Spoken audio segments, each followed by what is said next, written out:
All right, we are officially at 2:15. Thank you all for joining us today. We are track 2, Buddhist Education and Skills Development. The topic for session 2, this session, is the value of Dharma School to your local temple/church, presented by Darlene Bagshaw, FDSTL President, and Mas Nishimura.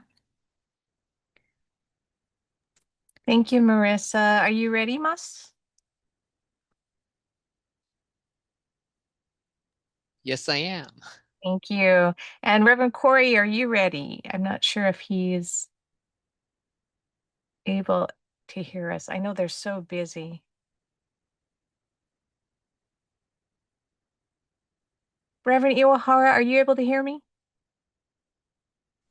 I am. I am so sorry, but could I trouble you for opening Gasho to open our session? Sure, no trouble. Thank you. Gasho, please. Namo Amida Butsu.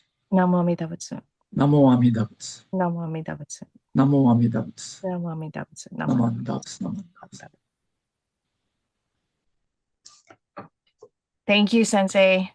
Sorry for You're the welcome. last minute. No problem. That's what happens when you have REV in front of your name, huh? Oh, So welcome, thank you. everyone. Let me take that off. Yeah. Welcome, everyone, and thank you for joining us for session 2.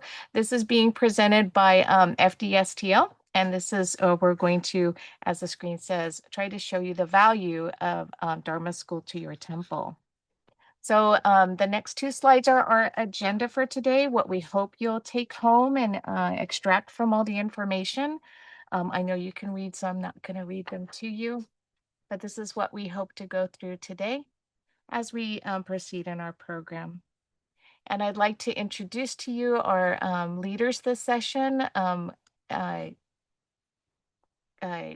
Marissa introduced myself already, but I do want to let you know that Mas Nishimura is very vital to FDSTL. He is our VP of Education, and he runs our Education Committee, which is responsible for a lot of our all of our webinars, and then also our dharmaschool.org site with all our lesson plans. So, and then we have Reverend Koi Kwan. Hopefully he's able to join us now. He is the Venice Honganji resident minister, and he's also one of our FDSTL advisors, along with Reverend Kaz Nakata and Reverend Candace Shibata. So our goal of this workshop is to inspire you to return to your temples, promote or support, or perhaps even establish a new Dharma school. So next slide. So temple leaders, as a temple leader, we do want to ask you, remember, our families bring life into the temple, and not only attending Dharma school, but participating in your temple activities as well. And in these challenging times, we offer not only classes to teach the Dharma, but also ways for families to socialize in a safe and inclusive environment. This leads to our goals of embracing families with children seeking a way for students to learn about the Buddha Dharma. So now I'm going to ask Mas to take us through an interactive exercise. Hi. So let me get started. What I'd like to have, well, let me go to the presentation first. The question I have for you is, what does Dharma School mean to you? And we're going to take about 2 minutes, and we're going to go, if you like to participate, go to this link that you see right there and enter whatever words that may pop into your head. And I should have nice music, but I don't. I'm sorry. And I will give you a 30-second and a 10-second countdown.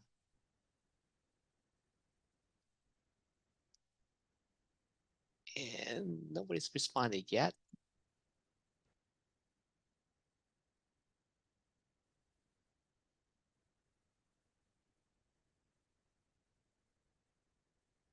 Oh, I see one word.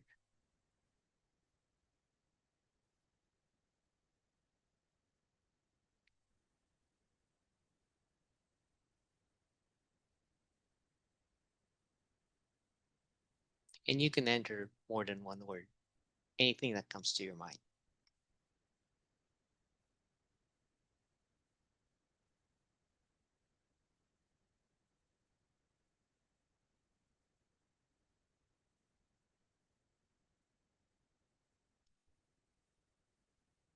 Okay, 1 more minute.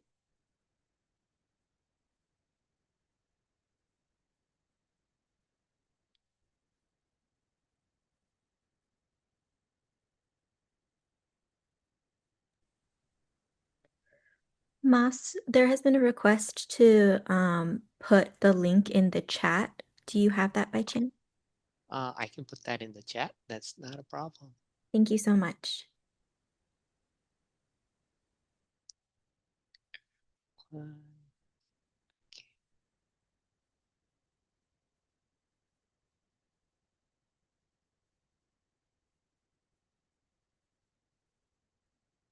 It's case insensitive.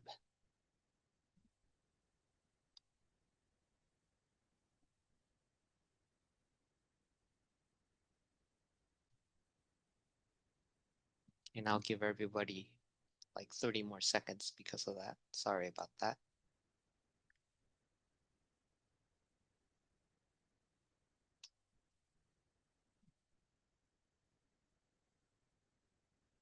Okay, 30 more seconds.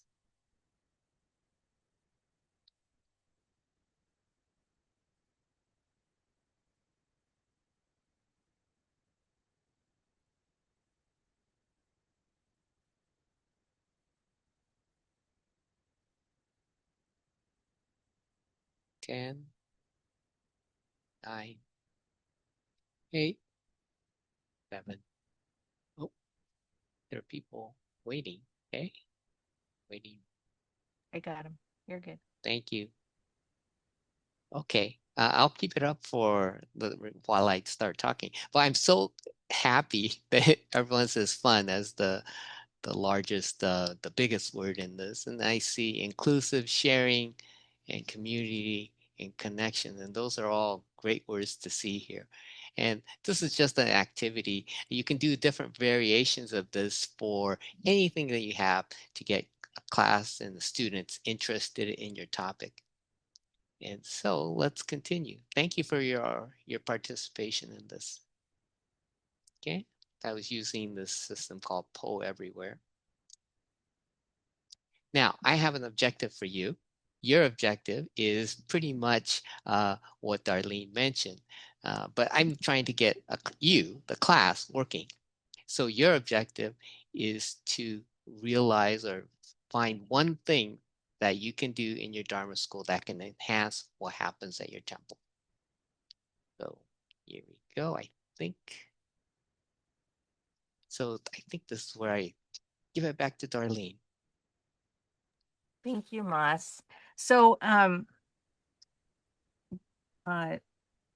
did I lost my place? So sorry.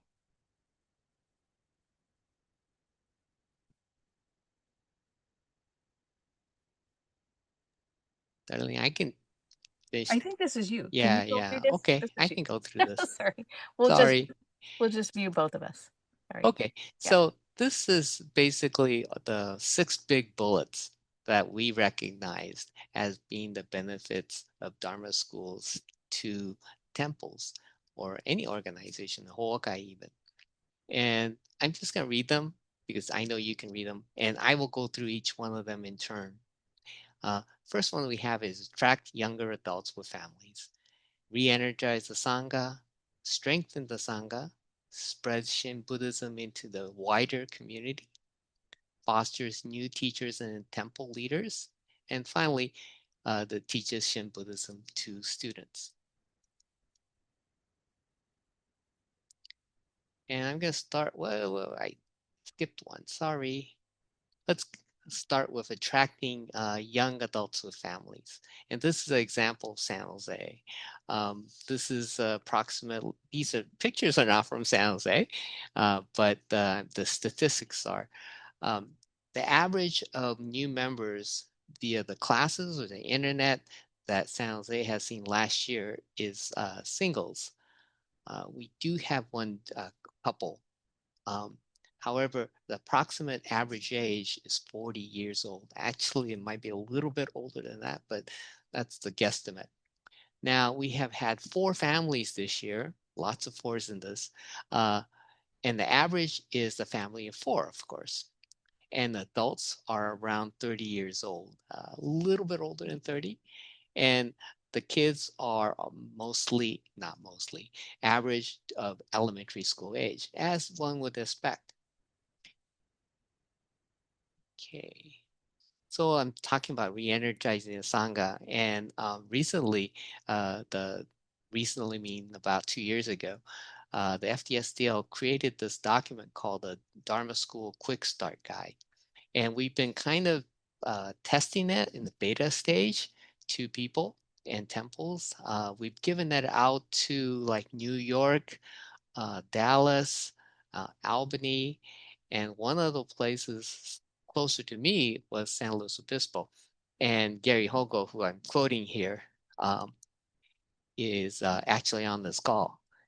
And he's the Dharma School teacher as well as the temple president.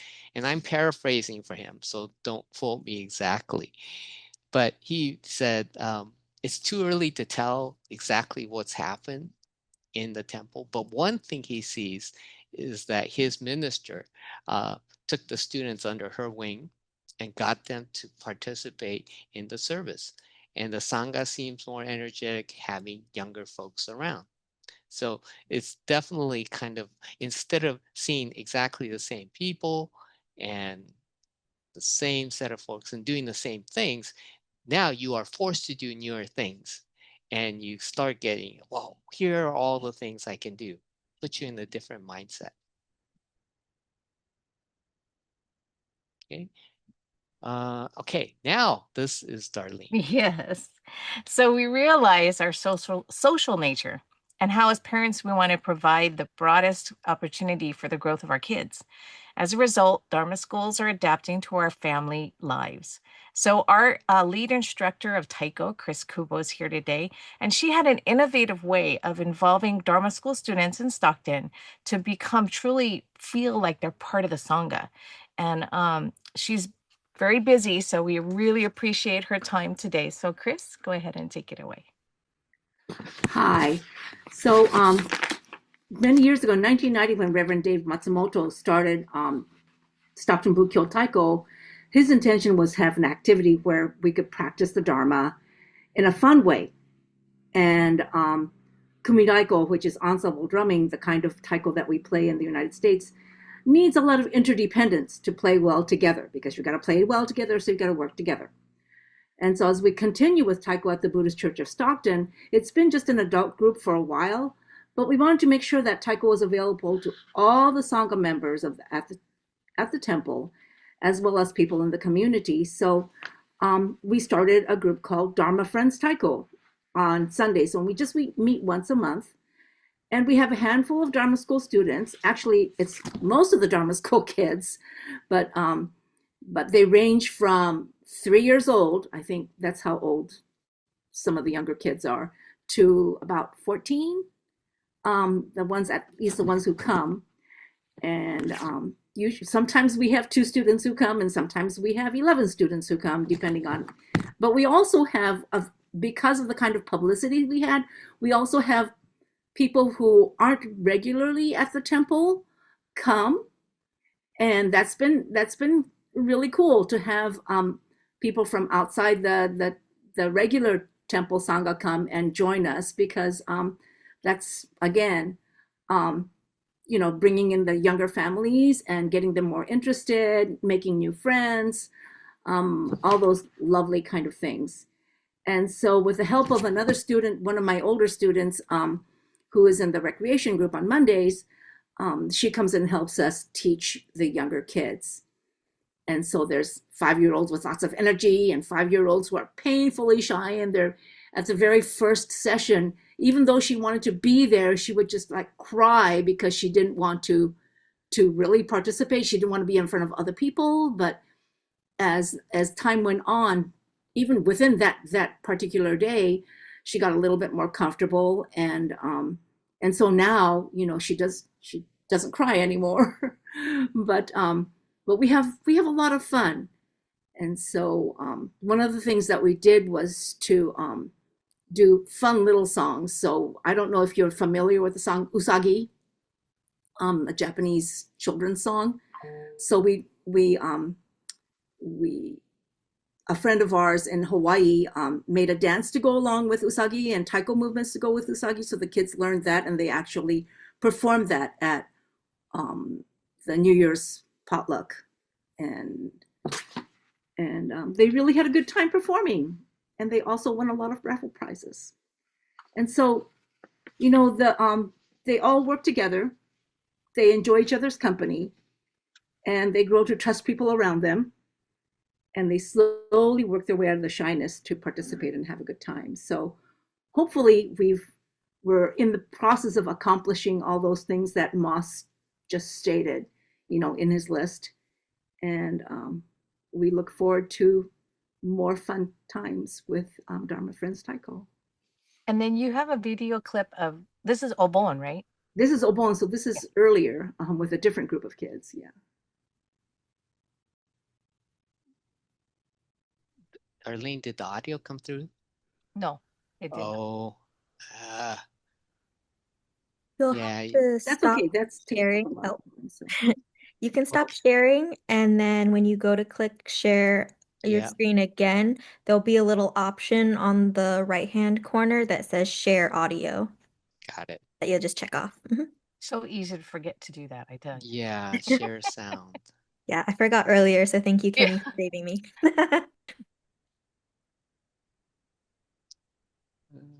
But while we're waiting, I can attest to that. I think the little 5-year-old that was really shy and cried, she actually, her whole family won a raffle prize at this New Year's party, and she was just ecstatic and very, very involved in coming up to get the prizes. So it was nice to see her feel like a part of it. And then they're going to.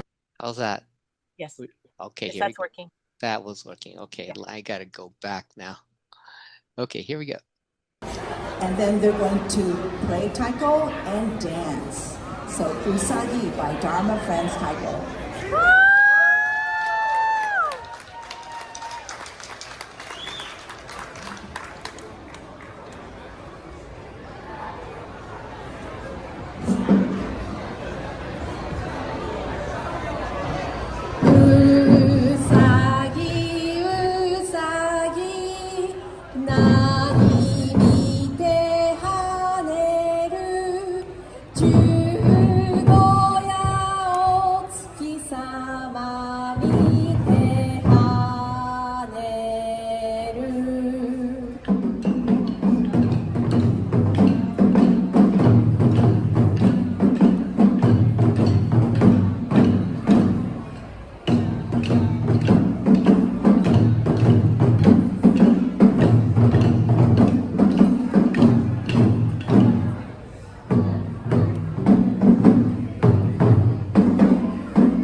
Yeah, Chris has done a wonderful program coming up with a wonderful job coming up with this program to involve the kids, the parents, and then to actually take that to the next level, involve the Sangha and now the community, as you can see.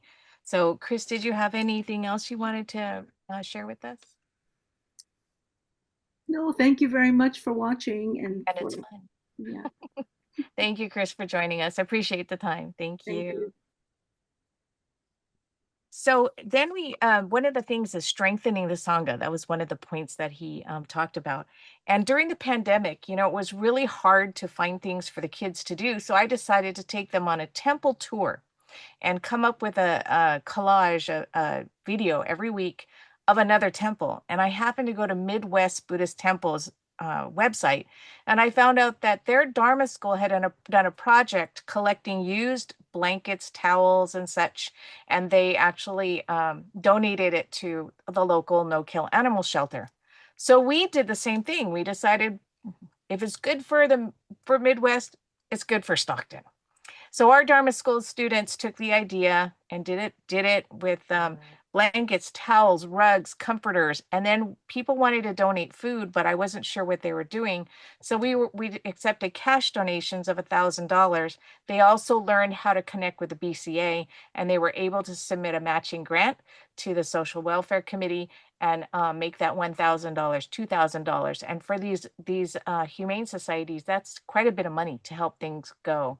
And they had a great time doing it because it was for their little four-legged friends. And we completely filled up a Suburban top to bottom, no seats in there, and took it all down to the shelter. So they did a great job with that, and they had a lot of fun. And then Moss told me San Jose Betsuin's Dharma School took the same idea, but they took it one step further, made chewy toys and blankets that they donated to the shelter. So this was an opportunity for our kids to practice Buddhism, to practice dana, to practice interconnectedness. So we really appreciate these opportunities to get our kids connected with the communities. So next slide. And so on this one, parents come all the time. Some of them have grown up in the temple, some have not, but they all can be of value in becoming Dharma school teachers. They're learning the Dharma as well.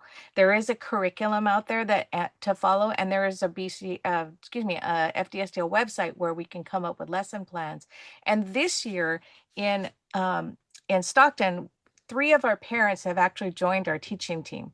So we don't have a lot of students, but we got lots of teachers, which is okay. It's a good thing. And then from this, your teachers can develop into leaders for your temple. So be sure to watch for that transition. They're coming up with lesson plans. They're very dedicated. They're showing up week after week. So my journey began in San Jose, where Moss is, with Marian Okamoto. She was my teacher, and she drafted us to become assistant teachers for the Dharma School. And from there, when I moved to Stockton, I joined their Dharma School teaching unit and became a Dharma School teacher for them, eventually serving as their superintendent, which led to being co-superintendent of the district. And now I'm FDSTL president. So you never know where people can become involved and grow from it. So I encourage you to find these golden nuggets in your sanghas, in your Dharma schools, and welcome them into your temple leadership, because you might be surprised at what you'll find. So next slide, I take it back to Moss. Thank you, Darlene. So the next bullet is the teaches Dharma school teaches Shin Buddhism to students. This is kind of when I first put this up, it was kind of like, oh, this is just like the basics. But just want to say, I gotta mention this. So before 1950s, definitely before 1960s, the BCA Sunday schools, of course, we took our cues from academic schools. I'm not telling people how old I am, but I was a product of this generation. We had lectures, notes, worksheets. I was at the tail end of the worksheet revolution. We had some crafts, so not a lot. We even had tests. Words that were used in the Dharma school classrooms were modeled after Protestant churches. You heard words like Lord Buddha, his path, salvation, hymns sounding gathas. And we read the Dhammapada just like epistles. In fact, I think one of our documents or books actually mentioned it. Nowadays, I got to advance here. With all lessons at a website, bcadharmaschools.org, and we have PowerPoint presentations, we have internet activities, we have plays, not a Pinocchio, unfortunately. We have games, activities for kids actually take participation into things that they do. We have, of course, have crafts. We even have making videos, but now instead of videos being just videos that you have on your VHS tape, they're YouTube videos. We have writing, poetry, and music, lyrics, and of course, we utilize video conferencing to actually talk to people and communicate with people that are not in our physical area. Okay. So now we'd like to hand it off to Reverend Kwan to talk about what he's doing over at Venice. Hello, good afternoon. I'm really amazed by the presentation. I mean, I saw the outline and I read the slide pieces, but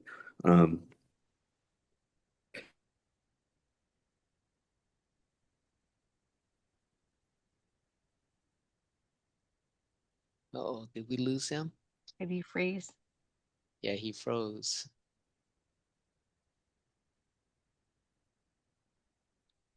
We'll give him a couple. He dropped. He dropped. am I He's still gonna... frozen? Oh no, there you he's go. not There you go. anymore. You're good. Yeah, a lot of things been happening at the temple. We're rewiring the security cameras, and so the internet is not working very well. I'm sorry about that. You know, yes, I am a former Dharma School student of Koichi's, as well as Reverend Ray Fukumoto and Eiko Masayama and many others at Betsui. I appreciate that upbringing, to be honest. I was a 10-year teacher for Betsui as well. What I found was when I first became a Dharma School teacher, and I always start with this, is that my cousin actually stopped going to Dharma School. And so I sat down with him once, and I, because he's always said that he's going to be a Buddhist for the rest of his life, even though he doesn't go to temple. And so I asked him, so why did you stop going?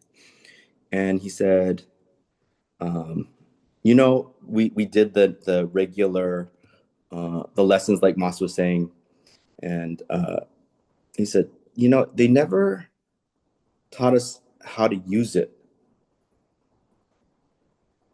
And so I thought about it. You know what I'm saying? He said, we learned all about it. We learned about Shinran's life, and we learned these things, but we never learned how to use it. And that's really important. Is incorporating your body, your lives, even if it's just starting Dharma School and asking each child individually or each student around the table, how was your week? A lot of times we might not even get to the stuff that I had prepared because they were going through things that they needed to share, and then we would turn that into our lesson. Here at the temple, when I first started, we didn't have very many students. We thought we had less than 10. This is maybe in 2017, and we have a really good group of teachers, really strong group. But it took a moment to just sit down and ask the parents. Same thing. We sat down with 3 families and said, what would you like to see, and when is a good time for you? Well, first they said, well, we just want to come, but we can't. And then they said, well, Saturday nights are actually better for us. Can we do things on Saturday nights? We started doing Saturday nights. Our Dharma School numbers went from less than 10. This is including my children, 15. On the first, we did it again, and it went to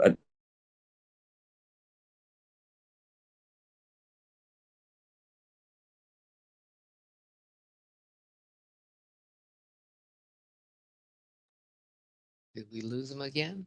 Yeah, maybe he should. Reverend Corey, maybe you could turn off your video. Oh, I'm not sure if he can hear us. let's see if he can come back. We'll give him a second. Yep.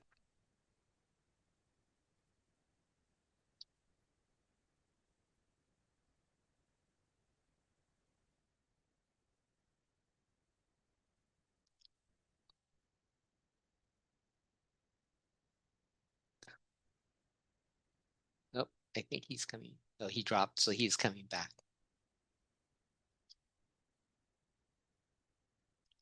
Give him the couple seconds.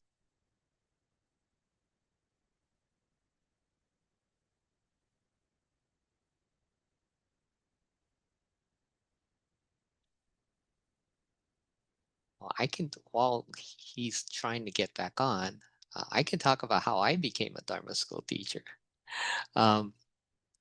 So I was, when did I start? Oh, I know what happened. I was actually training at San Jose State to become a high school teacher. Here, I should turn my camera on.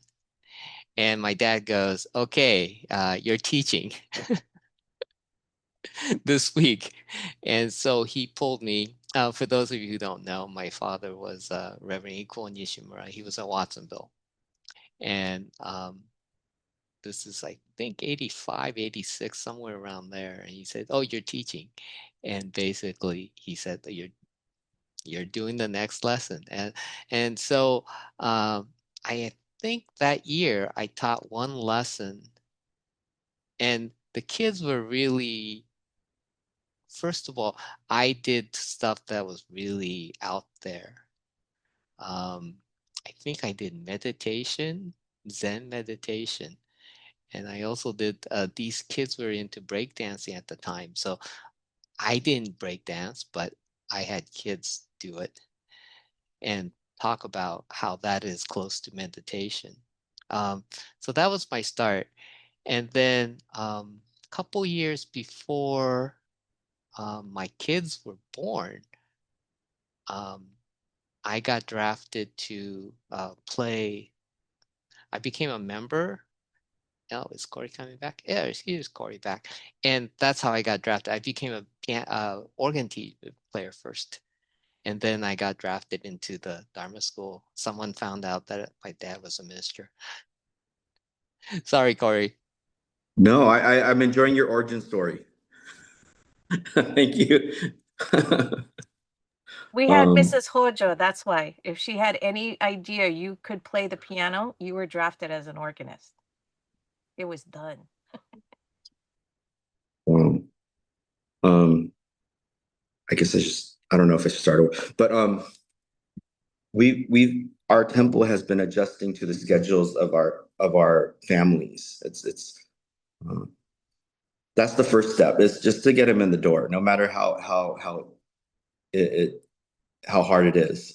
Sometimes it inconveniences our schedule. But you got to do what you have. If it's important, you have to do it. Right now, as I said, maybe less than 10 years ago, we had less than 10 Dharma School students on paper. Currently, under 10 years old, we have 40, with another 15 middle schoolers and 17 high schoolers. The high schoolers are the ones that we actually started our kids club with on Saturday nights. They brought in their friends. We get a little bit of Dharma in there, to be honest.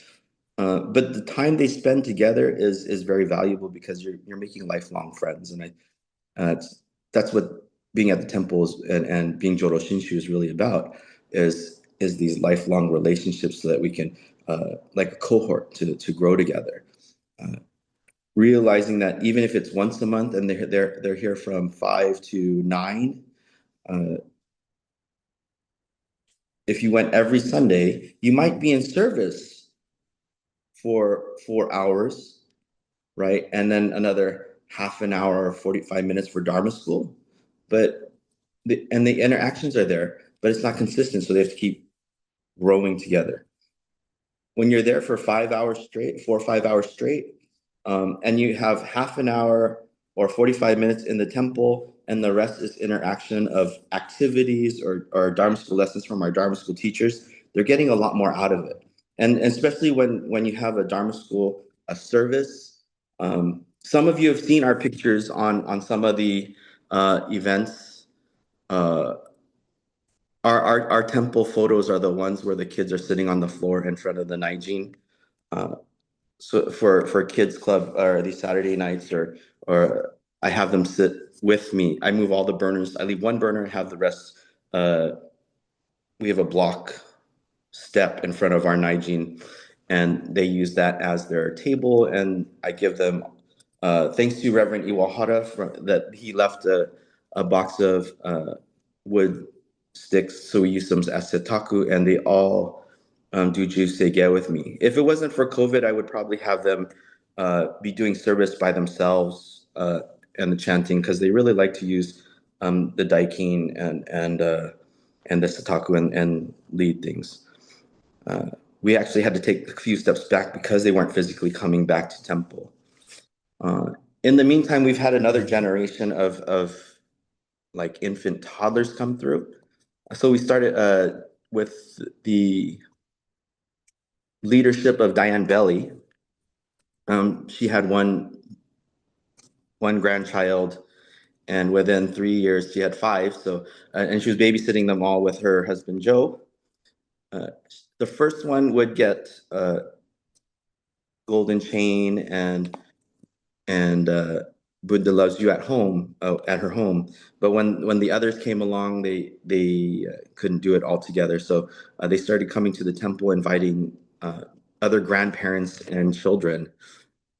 We're in I would say our second or third generation of those kids, and that's why we have so many children under 10 years old. So even right now, every Tuesday they come. There's about 9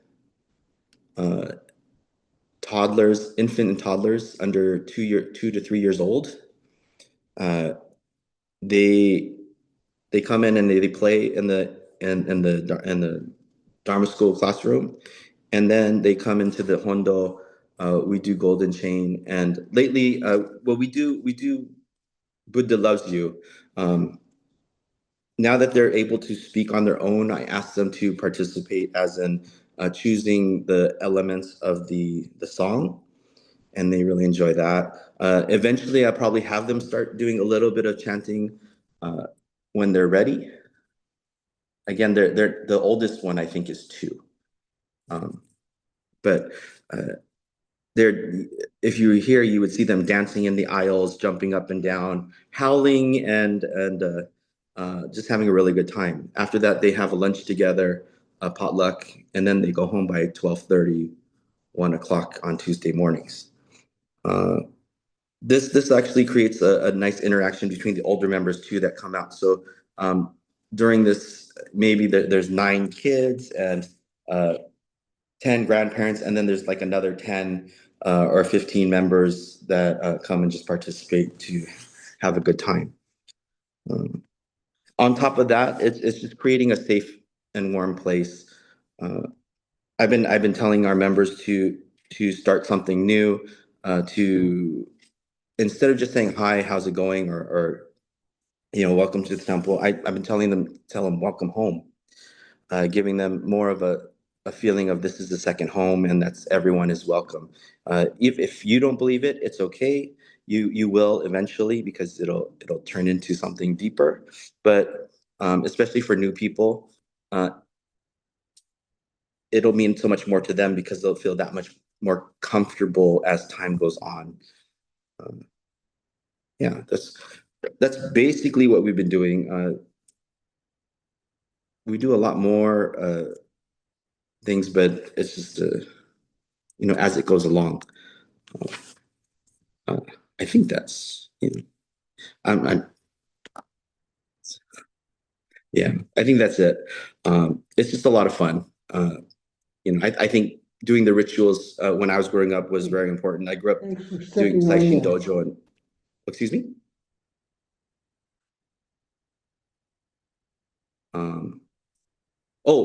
If you're wondering about the background behind me, That was actually a temple member that created something during COVID to do anti-hate, but it was a temple thing too. Whenever you can create something and create a connection, that's important, and especially when they have something to show for it. So, yeah. Going back to Moss though, one of my first Dharma School classes was Frisbee. It was great. It was just to explain not everyone lives the same life, even though we would start in the hallways down at Bethlehem, and so you had a set path, but then I would take them to the gym, and then I'd say, go ahead and throw it, but realize this is the interaction that you're having in between. Some people, they just would hold on to it and run away, and the other kids would chase them down. But again, that would be their choice, right? Because again, it was to teach them the life of not living a path of like everyone else, but doing what you think is right for you, and without the control of others. Unfortunately, it always backfired in some way. But I'm always willing to try those things. I was just talking to someone too, using. I'm very guilty about using things that we've grown up with to turning into something meaningful in Buddhism.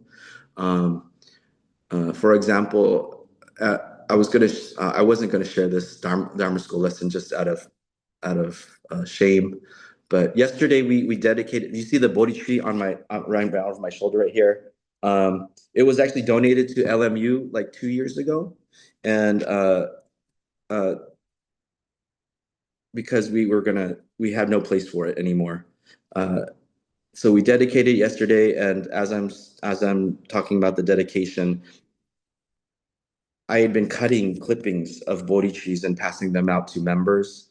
Well, propagating them in pots and things, and then giving them to members, and professors or whoever would want them. But the thought behind it, even though I could have said, in Buddhism, we're planting the seeds of enlightenment to share with something physical in our lives to help us through our everyday suffering. The only thing that really could come to mind as a young person, and to be able to show people what the true meaning of it of in action was this. I don't know if any Disney people. I'm a real big Disney person. There was this cartoon called Johnny Appleseed, and Johnny he was like kind of weak, and there was the westward push, and an angel came to him and said, you got to use your gifts or your skills and to change the world, or to make an impact. And what his thing was to plant trees everywhere. During this story, he meets animals and makes friends with them, and even doesn't care if they're what they are or who they are. Uh, they're all accepted. And throughout his life, that was his life mission: is to plant these trees to change the world. And even at his death, he goes to wherever with this angel, and that's the end of the story. Well, then I told them at LMU, I said, it's easy to understand this because we could watch it visually. The effects of it, though, is that it's happened in real life, even without Johnny Appleseed. Even before Johnny Appleseed, there's Asoka, who helped with the Silk Road, and gave the stupas and the teachings of the Buddha, but also planted trees, right? Because at Bodh Gaya, where the Bodhi tree is, it actually isn't the original Bodhi tree, anyways. To effect that it burned down once, and Asoka took it from one place and put it back to the other, right? These are the things that we can think of too. Tomorrow we're dedicating 17 Obutsudans for Padma class. Again, it's a Joe Belly, Diane, Joe and Diane Belly, they're great. We have, but the Girl Scouts will be doing service for Scout Sunday, and then a lot of them are our temple kids. So we're doing that in front of everyone, and then they'll be able to take them home and then have them in their home for the rest of their lives. Wherever we can get our foot into their home or into the door, be in the back of their minds to know that this is a place for them. That's what we got to do. Even if it's bribe them with sweets, I will do that. There was a point where I was even known as the donut minister, because every time the Sangha teens would become, there would be donuts. I don't know if you guys do that, but they like Krispy Kreme over here. So, yeah, you know, it. If you like Coco, the movie, I had a Dharma School family lose a grandfather, and they saw that movie, read it when it came out, and they asked me about the Pure Land, or what happens after we die, and I told them, well, in Coco, it's only one day. For us, it's every day, right? And it's the most it's not dark like in that movie. It's the most beautiful place you can think of, and then we get to keep our skin. And they looked at me like, what?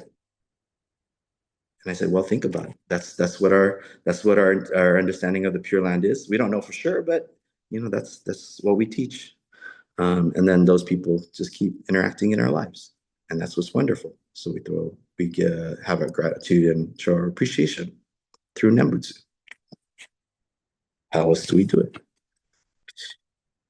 Anyways, yeah, that's about it, I guess. But we have, just gotta have fun with them.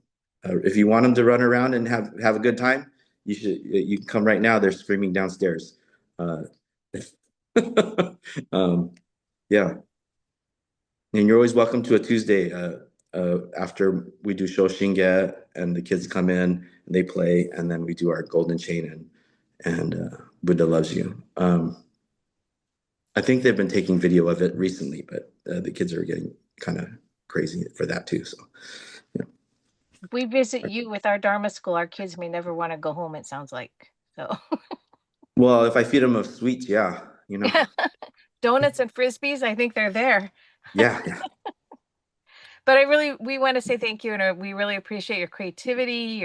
You have great energy. I remember when you first became Kaikyoshi, the amount of energy you had and the passion you had was amazing. So I'm so thankful that you chose the path you chose and that you are one of our FDSTL advisors. So thank you Oh, very much, Reverend. no, thank you, Darlene. You do way more than I do. Oh no, The no, Moss I does too. do what I can. No, We no, do what no. we can, huh, Mas? Exactly. Thank you, thank you. So hopefully between all of our speakers and all the ideas that we've thrown out you and our paths that we've done, that you have that sense of energy and how you're going to lift your Dharma school. Or if you don't have a Dharma school, be like San Luis and say, hey, we need this. Moss and I are here to help you. So anything that we can do, please reach out, because this is definitely something that we have passion for. And we want to make sure that the value of your Dharma school extends beyond just the fact that we have a Dharma school that teaches kids about Buddhism, but also how we can have them become interactive with the community, with your Sangha. And again, you can benefit because of this interaction in growth and inclusiveness. So I don't know, do we have a little bit of time, right? So these are questions we want you to take home and think about. And I put my email in the chat. So please let me know. Share with us your success stories, because these are things that we can share with our teachers at other temples, like frisbees and donuts. So ask yourself these questions. What was memorable? What sounded interesting? What could my temple use? And again, if there's something that you feel is missing, please let us know. Mas has done a wonderful job creating this website that we have a link to, which is full of lesson plans, our webinars, everything. So we have lots of resources for you to use. So Mas, you want to lead Q&A? Sure.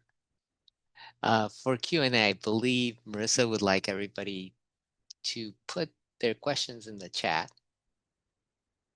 Yes, or if you feel empowered, you're more than welcome to raise your hand and come off mute as well. Okay.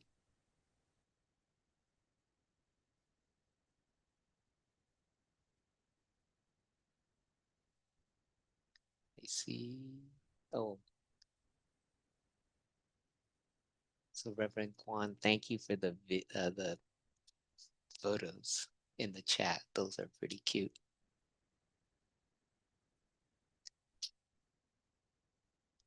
You know, are there any questions? Oh, I see one maybe. No? There's one in the chat. Is anyone doing bonsai lessons? No, no one is doing bonsai lessons that I'm aware of. I'm sure there's somebody else. Oh, If I think Palo Alto might be with Carl. if you can find somebody in your area that can demonstrate bonsai, the kids are absolutely amazed how they could take this, Home Depot nursery plant and turn it into something beautiful that looks like a bonsai. We have a gentleman in our community that did that, and the kids are absolutely amazed. And then I think he raffled it off, and one of the kids got to take it home. So that's how we've integrated bonsai to our best ability. Oh, more pictures. Cool. Wow. I see another one here. What are the examples of high school lessons or junior YBA age kids? I have one that I did for, I think, oh, it was for the Eshini Kakushini last year. I think it was presented at the FDSL conference. What it involved is basically you search on your smartphone and it basically forces you into puzzles. And once you answer the puzzle, it created another web link, and you go chase that web link, repeat 3 or 4 times, and it went through. I think it went to Eshini's. Oh, yeah. Yeah, the location where she was her mausoleum or something like that. And then it went to, oh, no. It went to where she lived in Hitachi with there's a temple that's at that site or nearby. And it went there, and there's a sign that you're supposed to find. And so it goes you and takes you into Google Earth, and then it forces you to look around in Google Earth, and then again do the same thing.